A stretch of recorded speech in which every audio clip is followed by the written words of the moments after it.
शिवसेनेच्या ठाण्यातील गटप्रमुखांच्या मेळाव्यानंतर आज नवी मुंबईतील ऐरोलीमधील उभाटा गटाचे माजी नगरसेवक एम के मडवी, विनया मडवी, करण मडवी आणि तेजश्री मडवी यांनी उपमुख्यमंत्री एकनाथ शिंदे यांच्या हस्ते भगवा झेंडा हाती घेत शिवसेनेत जाहीर पक्षप्रवेश केलाय। त्यासोबतच बेलापूरमधून काँग्रेसचे माजी नगरसेवक मिथुन पाटील, अमित पाटील आणि काँग्रेसच्या महिला जिल्हाध्यक्षा पूनम पाटील यांनीही शिवसेनेत जाहीर पक्षप्रवेश केला।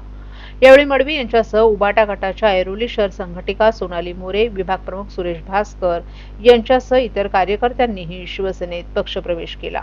यावेळी शिंदे यांनी हे सर्व बाळासाहेबांच्या आणि दिघे साहेबांच्या विचाराचा वारसा पुढे घेऊन जाणाऱ्या मूळ शिवसेनेत परत आले आहेत असं सांगत या सर्वांचं स्वागत करून भावी वाटचालीसाठी त्यांना शुभेच्छा दिल्या।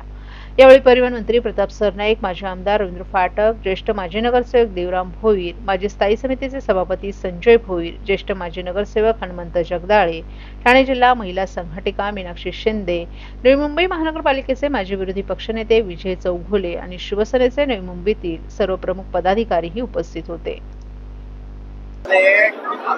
आज उभाटातील